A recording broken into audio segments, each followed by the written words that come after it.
नमस्कार, बहुत स्वागत आपका स्पेशल रिपोर्ट में। मैं हूं आपके साथ श्रुति श्रीवास्तव। सबसे पहले स्पेशल रिपोर्ट में बात कर लेते हैं पाकिस्तान की, क्योंकि पाकिस्तान घुप अंधेरे में डूबा हुआ है। पाकिस्तान की इंडस्ट्री, पाकिस्तान के अस्पताल सब ठप पड़ते हुए दिख रहे हैं। कहा तो यहां तक जा रहा है कि पाकिस्तान के पीएमओ में लाइट जनरेटर वाली है। और सबसे हैरान करने वाली बात तो शहबाज शरीफ के भाई नवाज शरीफ ने कह दी है। इस रिपोर्ट में देखिए कि नवाज शरीफ का अजूबा प्लान आखिर है क्या।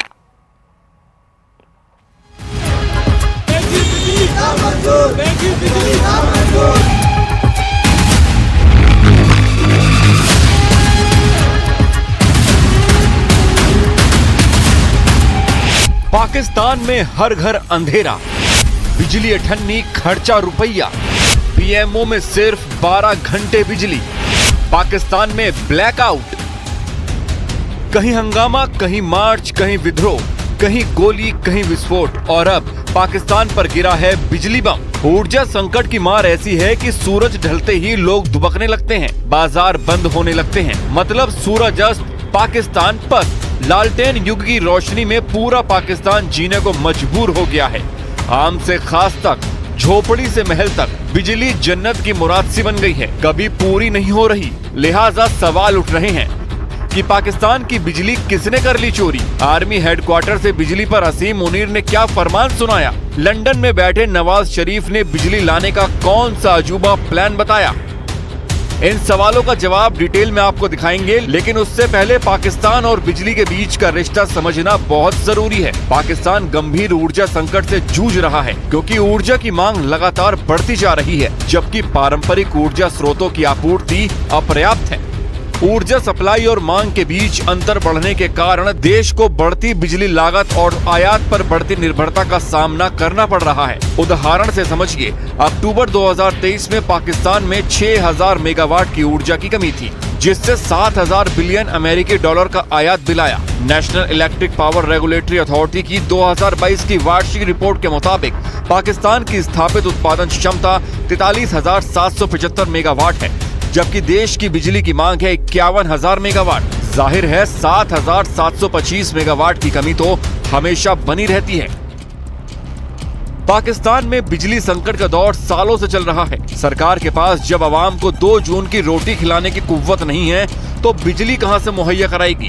प्रधानमंत्री शहबाज शरीफ के बड़े भाई और PMLN के संरक्षक नवाज शरीफ ने खुद इस स्थिति पर दुख जताया है। बिजली बिल हर किसी के लिए परेशानी बन गए हैं, न केवल गरीब लोगों के लिए बल्कि सभी के लिए।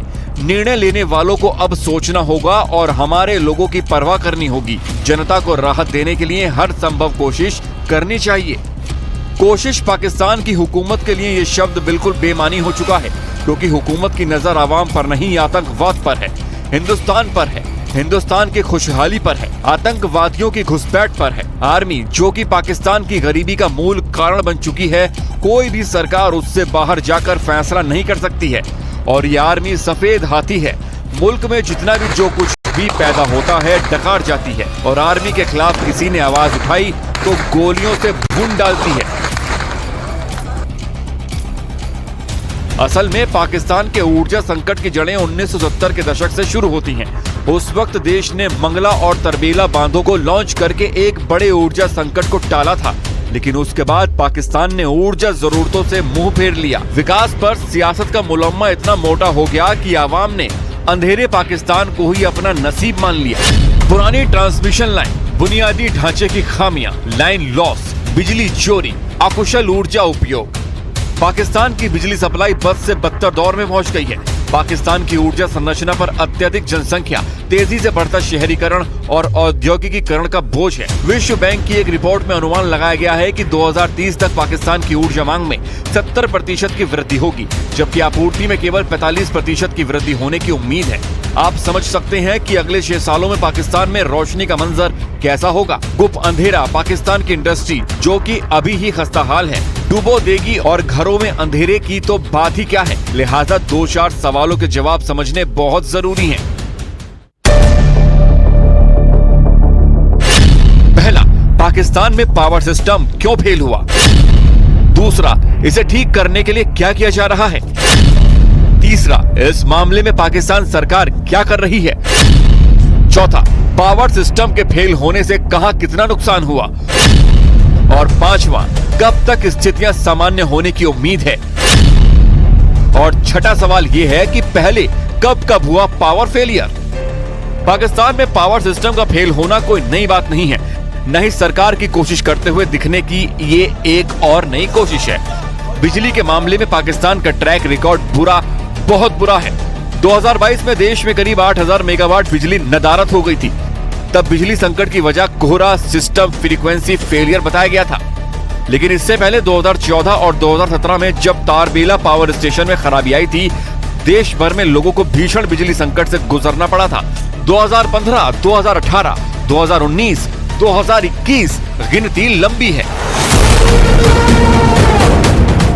सवाल है, बिजली संकट का हल क्या है। तब जब पाकिस्तान को विदेश से मदद नहीं मिलती है तो देश के सामने दिवालिया होने तक का संकट है। IMF ने हाल ही में पाकिस्तान से अपना राजस्व बढ़ाने को कहा है। IMF के कहने पर सरकार ने कदम उठाए हैं और कई तरह के कर लगा दिए। अब इसमें हो ये रहा है कि आम जनता की कमर टूट रही है। इससे आम लोगों में गरीबी बढ़ती जा रही है। एक तरफ टैक्स बढ़ रहा है तो दूसरी तरफ सरकार के खर्च बढ़ रहे हैं। सवाल है, जनता के पैसे को अपने खर्च के लिए ले लेने से कैसे चीजें ठीक होंगी। IMF की रिपोर्ट्स के मुताबिक अगले एक साल में 1 करोड़ से अधिक लोग गरीबी रेखा के नीचे जा सकते हैं।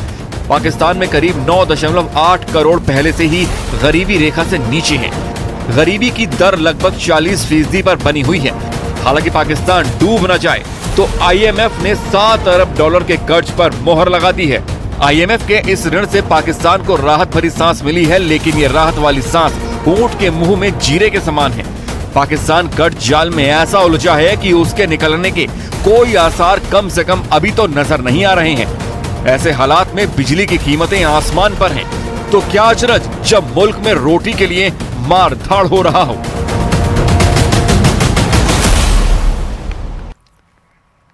और क्या वाकई में बांग्लादेश में आरक्षण खत्म करने को लेकर हिंसा भड़की हुई है या फिर कोई गहरी साजिश चल रही है।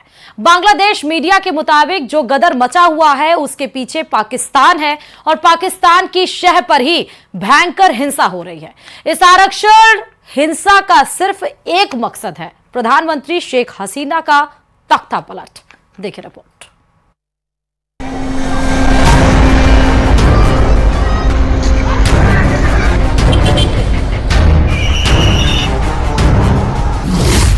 बांग्लादेश में हिंसा पाकिस्तानी साजिश। 8 दिन से पूरा बांग्लादेश जल रहा है। 8 दिन से बांग्लादेश के सभी 8 राज्यों में आरक्षण खत्म करने को लेकर तांडव मचा हुआ है। 8 दिन से बांग्लादेश के सभी 64 जिलों में पुलिस और सेना के साथ प्रदर्शनकारियों की हिंसक झड़पें हो रही हैं। 8 दिन से प्रधानमंत्री शेख हसीना प्रदर्शनकारियों से दो टूक कह रही हैं कि आरक्षण किसी भी कीमत पर खत्म नहीं होगा। आखिर आरक्षण पर खत्म हुई हिंसा बांग्लादेश को बर्बाद क्यों करने पर तुली है? क्या बांग्लादेश में हो रही आरक्षण पर हिंसा के पीछे पाकिस्तान का हाथ है?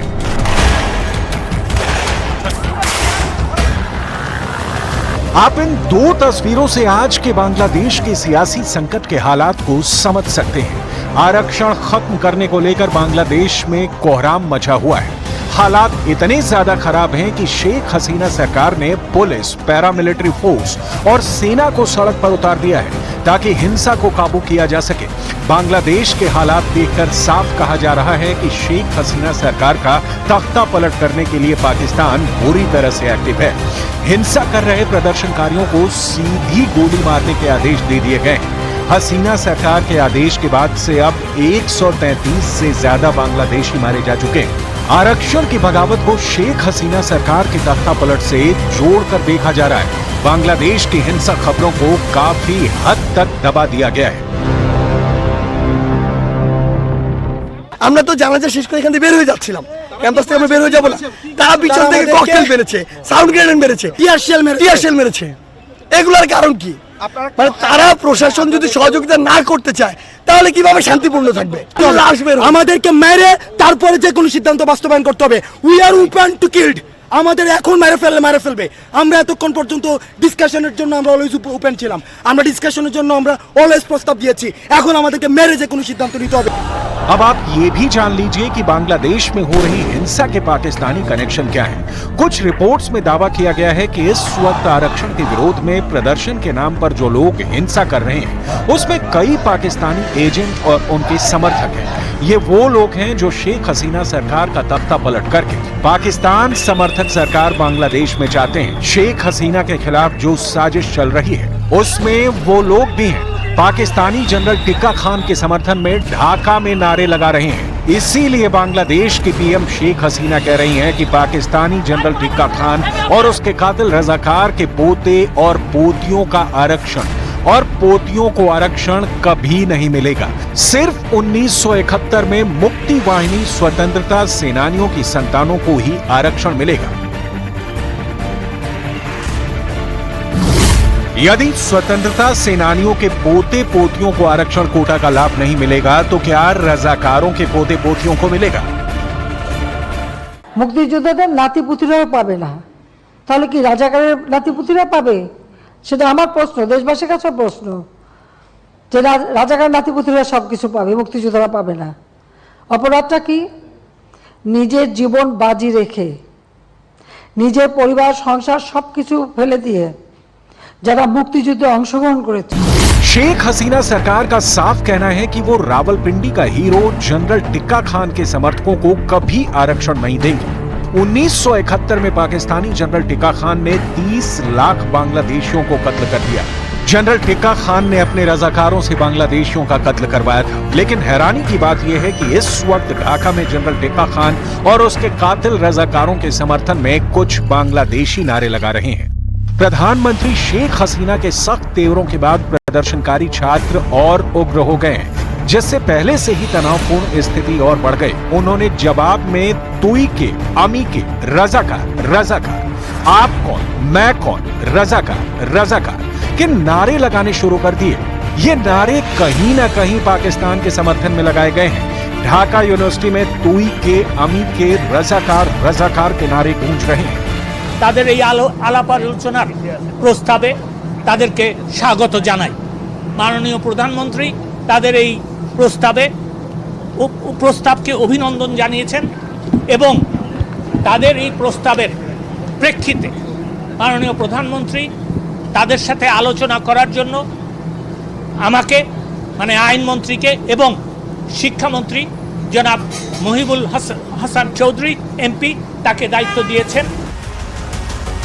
बांग्लादेश में सरकारी नौकरियों में आरक्षण बहाली के सुप्रीम कोर्ट के आदेश के खिलाफ हिंसा जारी है। इस पर काबू पाने के लिए सरकार ने पूरे देश में कर्फ्यू लगा दिया है। प्रधानमंत्री शेख हसीना की आवामी लीग पार्टी के जनरल सेक्रेटरी ओबैदुल कादर ने 19 जुलाई देर रात कर्फ्यू लगाने की घोषणा की, जिसके बाद पूरा बांग्लादेश बंद हो चुका है। हिंसा काबू करने के लिए सेना को तैनात किया गया है। इसके साथ ही प्रदर्शनकारियों को देखते ही गोली मारने का आदेश दे दिया गया है।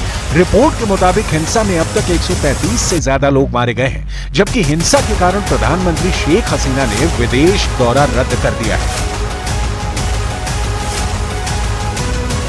যে শিক্ষার্থীদের উদ্দেশ্যে যে শিক্ষার্থীদের দাবিটা অবশ্যই যৌক্তিক, সেটার পক্ষে আমরা সবাই ছিলাম, কিন্তু তাদের এই আবেগকে কেউ তাদের রাজনৈতিক হাতিয়ার হিসেবে ব্যবহার করছে। যাতে তারা তাদের আবেগকে রাজনৈতিক হাতিয়ার হিসেবে ব্যবহার করতে না দেয় সে ব্যাপারে তারা যাতে সতর্ক থাকে। এবং একই সাথে আমরা ছাত্রলীগ আমরা সবসময় শিক্ষার্থীদের পক্ষে ছিলাম, এখনো শিক্ষার্থীদের পক্ষে আছি। बांग्लादेश 1971 में आजाद हुआ था। बांग्लादेशी अखबार द डेली स्टार की रिपोर्ट के मुताबिक इसी साल 2024 से वहां पर 80% कोटा सिस्टम लागू हुआ है। इसमें स्वतंत्रता सेनानियों के बच्चों को नौकरी में 30%, पिछड़े जिलों के लिए 40%, महिलाओं के लिए 10% आरक्षण दिया गया। सामान्य छात्रों के लिए सिर्फ 20% सीटें रखी गई। यही वजह है कि पूरे बांग्लादेश में आरक्षण खत्म करने को लेकर हिंसक प्रदर्शन हो रहे हैं। মুক্তিযোদ্ধাদের নাতিপুতিরাও পাবে না, তাহলে কি রাজাকারের নাতিপুতিরা পাবে? সেটা আমার প্রশ্ন, দেশবাসীর কাছে প্রশ্ন, যে রাজাকার নাতিপুতিরা সব কিছু পাবে, মুক্তিযোদ্ধারা পাবে না। অপরাধটা কি? নিজের জীবন বাজি রেখে, নিজের পরিবার সংসার সব কিছু ফেলে দিয়ে যারা মুক্তিযুদ্ধে অংশগ্রহণ করেছে।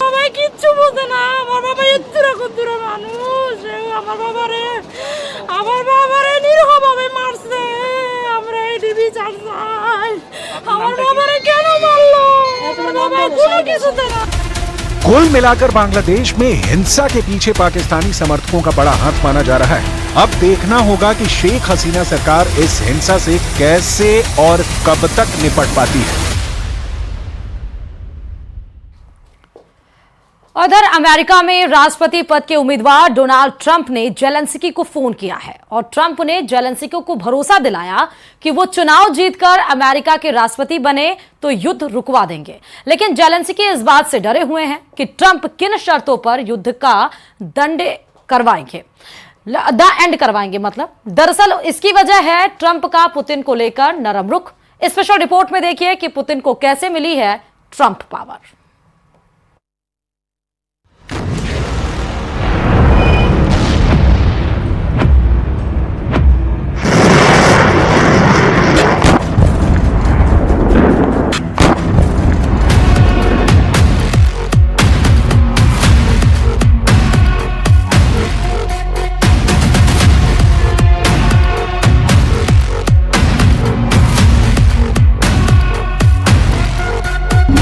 आ रहे हैं डोनाल्ड ट्रंप।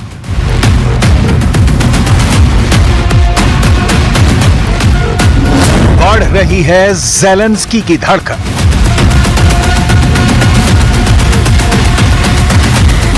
पुतिन को मिलेगी व्हाइट मैन पावर।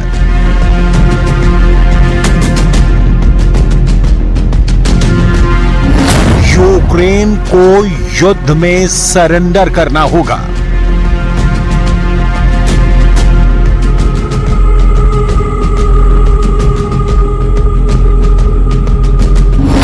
नाटो की नाकाबंदी करेंगे Trump.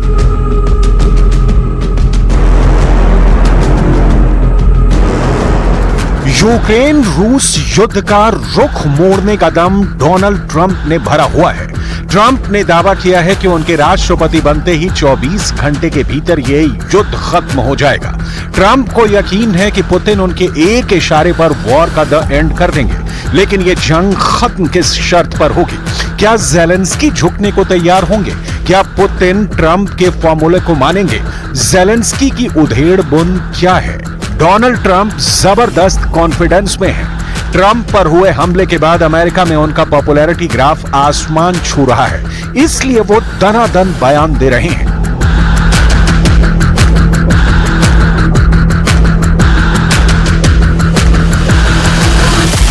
Before I even arrive at the Oval Office, I will have the disastrous war between Russia and Ukraine settled. It will be settled quickly. I will get the problem solved, and I will get it solved in rapid order, and it will take me no longer than one day. I know exactly what to say to each of them. I got along very well with them. Trump ने दावा किया है कि उन्होंने democracy के लिए गोलियां खाई हैं। वो तीसरे विश्व युद्ध से दुनिया को बचाएंगे भी, लेकिन कैसे? क्या है ट्रंप का प्लान? रूस यूक्रेन युद्ध में जो हो रहा है उससे तो नहीं लगता कि पुतिन समझौते को तैयार होंगे। रूस की सेना वॉर जोन में जोरदार हमले झेल रही है। रूस कई दिनों से बैकफुट पर है। पूरा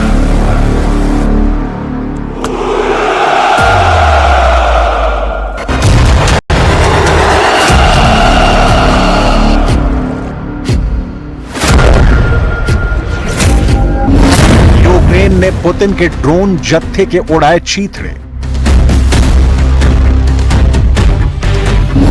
वॉर जोन में दफन हुए रूस के अटैक हेलीकॉप्टर।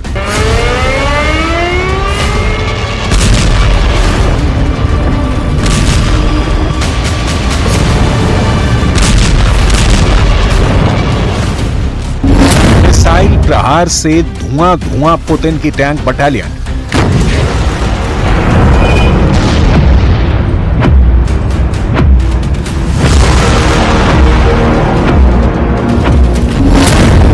फोर्स को दौड़ाकर पीट रही है जेलेंस्की आर्मी। भीषण युद्ध चल रहा है, हर पल पलड़ा बदल रहा है। कभी रूस तो कभी यूक्रेन हावी नजर आ रहा है। हाल के कुछ दिनों से यूक्रेन फोर्सेस की बढ़त साफ दिख रही है। यूक्रेन ने जब से रूस में घुसकर अटैक शुरू किया है, पुतिन आर्मी को संभालने का मौका नहीं मिल रहा है। ओडेशा में यूक्रेन ने अमेरिका से मिले F-16 फाइटर जेट का पावर शो भी दिखा दिया है। रूस की मीडिया और यूक्रेन के सोशल मीडिया में दावा किया गया है कि यूक्रेन ने 4 F-16 लड़ाकू विमानों को ओडेसा में एक्शन में देखा है। बताया यह भी गया कि ये फाइटर जेट रोमानिया के हवाई क्षेत्र से उड़ान भरकर वॉर जोन में तहलका मचाने पहुंचे। अभी इस दावे की आधिकारिक पुष्टि नहीं हुई है, लेकिन F-16 के जंगी अखाड़े में आने के मायने रूस के लिए विनाशकारी है, क्योंकि F-16 जंगी जेट सुपर पावर का अजेय लड़ाका है और पूरी दुनिया में विध्वंसक हमले के लिए कुख्यात है। F-16 के हमले शुरू हुए तो रूस का हौसला पस्त होना तय है। पहले ही रूस हाईटेक वॉर में यूक्रेन से मात खा रहा है।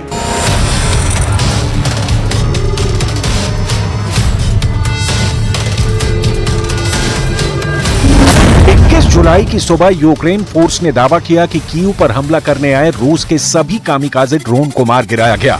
यूक्रेन की राजधानी कीव पर 2 हफ्ते में यह दूसरा ड्रोन अटैक हुआ, जिसमें 5 फाइटर ड्रोन इस्तेमाल किए गए। रूस के ड्रोन अटैक में कीव में किसी तरह का कोई नुकसान नहीं हुआ। रूस के ड्रोन को यूक्रेन की एयर डिफेंस सिस्टम ने कीव की सीमा में घुसने से पहले ही मार गिराया है। ड्रोन अटैक की कोशिश के बाद से यूक्रेन फोर्सेस कीव की सुरक्षा के लिए नई रणनीति पर काम शुरू कर चुके हैं। रूस के ड्रोन मार खा रहे हैं। आसमानी अखाड़े में भी रूस को झटके लग रहे हैं। यूक्रेन पश्चिमी देशों से मिले हथियारों से पुतिन आर्मी को दहला रहा है। अगर F-16 जेट से हमले शुरू हुए तो रूस की सेना का क्या होगा, इसे समझना मुश्किल नहीं। लेकिन किसी भी हाल में रूस ये जंग नवंबर तक जारी रखेगा। नवंबर महीने में अमेरिका के राष्ट्रपति के चुनाव है। फिलहाल प्रेसिडेंट की रेस में डोनाल्ड ट्रंप अजेय बढ़त हासिल करते दिख रहे हैं। ट्रंप और पुतिन की यारी गाढ़ी है। ऐसे में ट्रंप के जीतने के बाद युद्ध में अमेरिका का रुख बदलना तय है। राष्ट्रपति की रेस में ट्रंप कितने आगे चल रहे हैं, पहले इसे जानिए। अमेरिका में 5 नवंबर को होने वाले राष्ट्रपति चुनाव से 109 दिन पहले ही रिपब्लिकन प्रत्याशी डोनाल्ड ट्रंप बाजी मारते नजर आ रहे हैं। ट्रंप ने मिल्वॉकी में गुरुवार रात कन्वेंशन में कार्यकर्ताओं के उत्साह के बीच टिकट पाया। शुक्रवार सुबह ट्रंप कैंप के लिए एक और खुशखबरी आई। रियल क्लियर पॉलिटिक्स के पोल के मुताबिक ट्रंप ने 7 बड़े राज्यों में बाइडेन पर 57% वोटों की बड़ी बढ़त बना ली है।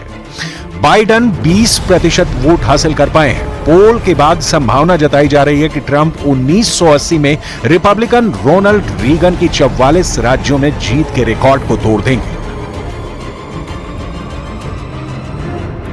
इस बीच सूत्रों के मुताबिक डेमोक्रेटिक पार्टी की उपराष्ट्रपति कमला हैरिस ने बाइडेन की कमजोर पड़ती दावेदारी को देखकर राष्ट्रपति पद के चुनाव की तैयारी शुरू कर दी है। कमला हैरिस ने उपराष्ट्रपति के लिए संभावितों के रूप में सीनेटर मार्क केली, गवर्नर एंडी बैशियर और रॉय कपूर का नाम शॉर्ट लिस्ट किया है। कमला हैरिस डेमोक्रेटिक पार्टी से राष्ट्रपति पद के टिकट के और करीब हो गई हैं। पार्टी में उनके मुकाबलेदार काफी पीछे हैं। हालांकि डेमोक्रेटिक उम्मीदवार राष्ट्रपति बाइडेन अब भी अपनी दावेदारी पर अड़े हैं। बाइडेन के रुख से डेमोक्रेट को अच्छा खासा नुकसान भी झेलना पड़ रहा है, जिससे ट्रंप की जीत की राह आसान बनती जा रही है। अमेरिका में ट्रंप की वापसी प्रेसिडेंट ज़ेलेंस्की को डरा रही है। वजह है ट्रंप का पुतिन को लेकर नरम रुख। यूक्रेन रूस युद्ध के बाद भी ट्रंप ने अक्सर राष्ट्रपति व्लादिमीर पुतिन की तारीफ की है। पुतिन की तरफ से ट्रंप को हमेशा सकारात्मक संदेश दिए जाते रहे हैं। रूस के विदेश मंत्री सर्गेई लावरोव ने हाल ही में जो बयान दिया, उसे देखिए। हमने राष्ट्रपति ट्रंप के साथ काम किया है। ट्रंप के सत्ता में रहने के दौरान मॉस्को पर बार बार अमेरिकी प्रतिबंध लगाए गए। हालांकि उस समय हमारे और वॉशिंगटन के बीच उच्चतम स्तर पर बातचीत चल रही थी। अभी ऐसी कोई बातचीत नहीं है। लावरोव ने इसी प्रेस कॉन्फ्रेंस में ट्रंप के साथी सेनेटर को जमकर सराहा। ट्रंप के साथ ही जेडी वेंस यूक्रेन को मिल रही अमेरिकी मदद की मुखालफत कर रहे हैं। रूस में जेडी वेंस को शांति का पक्षधर माना जाता है। खुद ट्रंप ने भी अपने चुनाव प्रचार के दौरान कई बार यूक्रेन को दी जाने वाली अमेरिकी एड का विरोध किया है, जबकि यूक्रेन ये युद्ध ही अमेरिका और नेटो देशों से मिलने वाली मदद के सहारे लड़ रहा है। ऐसे में आगामी चुनाव में अगर ट्रंप की जीत होती है तो यूक्रेन को दी जाने वाली मदद में खासा गिरावट आ सकती है। मुमकिन है कि ट्रंप हर तरह की मदद फौरन बंद कर दें, जिसके बाद चलिए, इन्हीं तमाम खबरों के साथ स्पेशल रिपोर्ट में फिलहाल अभी के लिए इतना ही। और आप देख रहे हैं प्रदेश का नंबर 1 न्यूज चैनल, और आगे देखिए हमारा खास कार्यक्रम म्हारो राजस्थान।